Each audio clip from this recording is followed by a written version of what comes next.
cultiver, retrouver ou redécouvrir sa spontanéité. Un magnifique cadeau à se faire. C'est pour ça qu'aujourd'hui, j'ai invité Spontanéité à venir nous parler d'elle et de tous ses bienfaits. Tu veux en savoir plus? Alors écoute bien cet épisode jusqu'au bout. Bien le bonjour, belle étincelle. Bienvenue dans Miroir de Femme, le podcast épanouissant pour les femmes, les mères en quête d'évolution et de spiritualité. Je m'appelle Bénédicte. Je suis guide pour des voyages d'exploration intérieure grâce au miroir magique que le monde qui nous entoure nous offre. Je m'adresse à toi, belle femme, en recherche d'équilibre entre ton rôle de femme et de mère, toi qui désires être à l'écoute de tes véritables besoins, avec cette volonté d'y répondre en toute légitimité et sans culpabilité. Toi qui ressens l'envie de répondre à l'appel de ton âme pour grandir en conscience et vivre ta spiritualité en toute liberté au quotidien. Je vais te conter ici des histoires de la magie, de l'âme qui agit, des récits de clés qui t'ouvriront de nouvelles portes pour élargir ta vision. Prête pour le grand voyage? Alors c'est parti, abonne-toi pour que chaque épisode arrive à toi. Dans cet épisode Clé Miroir, je vais aborder le sujet de la spontanéité. D'une manière innovante, différente, je vais interviewer la spontanéité. Oh, oui, c'est une envie qui m'est venue comme ça. Pourquoi en parler de manière sérieuse? J'avais envie de jouer un petit peu avec la spontanéité. Alors, pour tout te dire, la spontanéité a toujours fait partie de ma vie, comme tous les enfants, d'autant plus que l'enfant intérieur en moi est assez présent. Mais, bien avant cette période, dans une première vie, je dirais, cette spontanéité m'a été reprochée. Cela m'a apporté des déconvenues et puis je dois bien avouer aussi que j'ai été un peu maladroite par moments. Alors j'ai fini par me brider. J'ai tenté de ranger ma spontanéité au fond d'un placard. Alors bien sûr, j'ai un visage très expressif. Alors ça se voyait presque sur mon visage, ce qui avait besoin d'être exprimé, dit. Mais je le taisais. Alors, imagine, ça paraît pas vraiment cohérent tout ça, bien sûr. Alors, il y a eu aussi les événements de la vie qui sont venus me remuer et qui m'ont amené à retrouver l'expression de ma spontanéité. Pas à pas, et notamment grâce à des formations, et plus particulièrement une formation de clown. Découvrir la clown en moi m'a permis une véritable libération. Ça a été une belle renaissance pour retrouver, accepter, accueillir ma spontanéité. J'ai pu dire au revoir à la culpabilité de trop exprimer. Et puis il y avait aussi la culpabilité de me réfréner, de me cacher derrière des faux semblants, par peur d'être critiquée ou de faire du mal. Je me sentais pas très honnête, en vrai dire. Enfin voilà, pas à pas, je redécouvre ma spontanéité de jour en jour et de manière bien différente, avec plus de conscience. Et je réintègre chaque jour davantage tous ces bienfaits, ce qui me donne un regain de créativité. D'où cette idée folle peut-être d'interviewer la spontanéité. Alors voici, je lui laisse la parole, je te souhaite une belle écoute. Bonjour, aujourd'hui je reçois Spontanéité qui a accepté avec un grand enthousiasme de répondre à mes questions.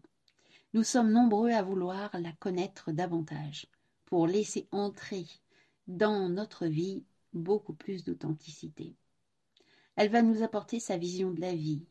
Elle va nous éclairer aussi sur ce qui nous empêche de nous mettre en lien avec elle. La spontanéité va aussi donner un aperçu de ce que serait notre vie en sa compagnie. Alors bienvenue par ici, pour découvrir ou redécouvrir plus exactement la spontanéité que nous connaissons tous au fond de nous. Alors bonjour et bienvenue à toi, spontanéité. Je suis heureuse de te recevoir pour cette interview hors du commun. Bonjour et grand merci pour ton accueil. Pour tout te dire, ça fait très longtemps que j'attends ce moment. J'en rêve depuis bien des années, à vrai dire. Quand j'ai reçu ton invitation, il était évident de répondre un grand oui. Nous nous sommes rencontrés à bien des reprises, mais je ne t'ai pas toujours senti très à l'aise avec moi, à vrai dire. Je t'ai vu faire bien des demi-tours.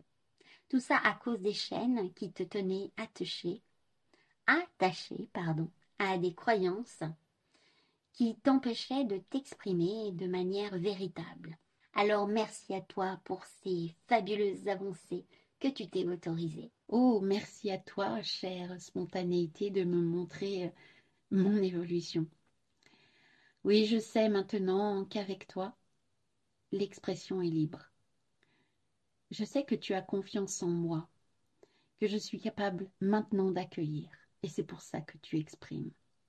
En effet, j'évolue de plus en plus, jour après jour, vers toi, et je sais maintenant que j'ai le droit de dire mes impressions, mes sensations, mes émotions, d'exprimer ma vision des choses, et même si en face de moi, les personnes sont d'un avis contraire ou différent. Et plus je me rapproche de toi, spontanéité, plus j'accepte la différence, la diversité. Je grandis aussi en compassion. Je cherche de moins en moins à avoir raison, à vrai dire, même si ça arrive encore. Et puis j'ose exprimer mon point de vue en sachant qu'il est unique et juste, du fait de mon expérience de vie qui est unique, sans pour autant avoir besoin maintenant de convaincre absolument l'autre à mon point de vue. Je suis heureuse d'aller dans cette voie, dans cette direction. Merci à toi d'entrer dans ma vie de plus en plus. Waouh, que j'aime t'entendre parler ainsi. Accepter son unicité. Ça aide à accepter les autres dans leurs différences. Et cela permet aussi de voir les complémentarités. C'est tellement enrichissant. Et cela permet de grandir dans cette notion d'égalité et de mutualité. C'est dans ces conditions que j'ai la possibilité de réveiller la spontanéité que chacun a au fond de lui, en réalité. Pourtant, je dois bien reconnaître que parfois j'ai des difficultés à intervenir. Surtout quand une personne veut absolument faire entendre raison aux autres et reste campée sur ses positions, alors qu'au fond d'elle, elle sait exactement que sa position est discutable. Mais bien souvent, c'est la peur de passer pour moins, la peur de ne pas se sentir assez, qui la bloque dans sa communication et m'empêche d'intervenir tout naturellement. Mais c'est ainsi. Chaque personne fait de son mieux. Et puis, parfois, les choses s'ouvrent et se déclenchent quand il y a des prises de conscience. D'où vient le fait que nous soyons plus ou moins éveillés à toi, chère spontanéité? Peux-tu nous éclairer à ce sujet? Je dirais qu'en premier lieu, il y a l'éducation qui est reçue dès la petite enfance, qui endort la spontanéité dès le plus jeune âge. Et puis, en dehors des règles familiales transmises, de génération en génération, entre aussi en jeu le milieu scolaire, les codes de l'amitié parfois, les injonctions de la société, ah, celle-ci. Et puis, je ne te parle même pas du milieu professionnel. Tu vois qu'il y en a des règles, des codes à respecter qui endorment la spontanéité. Et puis, bien entendu, il y a les propres besoins de chaque personne. Le besoin d'appartenance, le besoin de reconnaissance, de valorisation, de validation, et puis, que sais-je encore. Tout ça dépend, bien entendu, du degré d'autonomie de l'individu. Bon, bien sûr, ça peut changer, ça peut bouger. Tout dépend de ce que la personne veut au fond d'elle-même. Car je suis là tout au fond, peut-être endormie, mais toujours présente.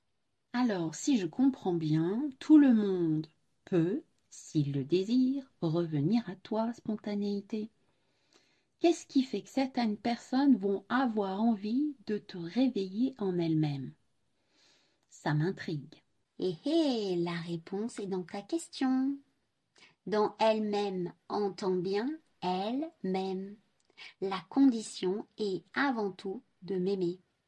Aimer la spontanéité en soi. C'est avant tout un choix, une décision, qui demande, je dois bien le dire, du courage.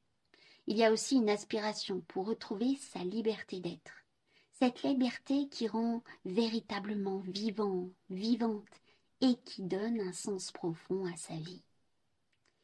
Il y a une évidence, c'est évidence. C'est la vie qui danse à travers soi grâce à sa spontanéité. Oh, que c'est beau cette vision! Quels sont les bienfaits de t'avoir comme compagne, chère spontanéité? Alors, cultiver une belle relation avec moi, ça apporte de multiples avantages. En voici quelques exemples. En premier, une personne spontanée, elle se sent bien dans sa peau, ce qui favorise son bien-être. Et le bien-être a un effet sur l'état de santé. C'est reconnu. Et puis, une personne spontanée possède une plus grande sincérité qui conduit à des relations plus authentiques et donc développe la confiance. Et puis, être spontané, c'est aussi accueillir ce que présente la vie. C'est aussi mieux accueillir les imprévus. Et alors, on s'ouvre aussi à de belles surprises. Et oui, et quand quelqu'un ose être spontané, il exprime qui il est vraiment, donc se respecte. Et de ce fait-là, ça l'amène aussi à mieux respecter les autres. Donc, il y a une sorte de respect mutuel. Alors voilà quelques exemples, mais il y en a encore bien d'autres, bien entendu. Waouh! Ben dis donc, ça donne envie, hein? Et tu pourrais nous en dire un petit peu plus sur les conditions pour avoir une belle relation avec sa propre spontanéité, s'il te plaît? Oui, bien sûr. Alors, tout d'abord, il est essentiel de s'exprimer dans le respect de soi et aussi en respectant les autres. Pour cela, il est important de développer l'écoute de soi, écouter ce qui se passe en soi et aussi prendre le temps d'écouter les autres de manière active. Éviter de partir dans des réponses mentales intérieures. Il est essentiel pour cela de connaître ses besoins aussi, ses limites, ses différences. Tout cela est indispensable. Cela permet de reconnaître sa propre énergie. Je dis que ça s'appelle reconnaître sa note unique dans la symphonie de la vie. Se connaître pour exprimer sa véritable nature, en toute spontanéité. Pour cela, il faut vraiment reconnaître qui nous sommes. Cela permet de grandir dans la confiance et dans le sentiment de légitimité. C'est ainsi qu'il est plus facile d'accepter aussi la différence de l'autre, plutôt que de la rejeter. Et la différence de l'autre devient alors joyeuse. Et nous sommes heureux de pouvoir être spontanés et accepter la spontanéité de l'autre qui est en face, bien entendu. Waouh, quelle belle transmission, chère spontanéité. Je suis si heureuse de m'être connectée avec toi, d'avoir pris ce temps d'échange qui me permet de mieux comprendre tous les bénéfices de créer une belle relation avec toi, spontanéité.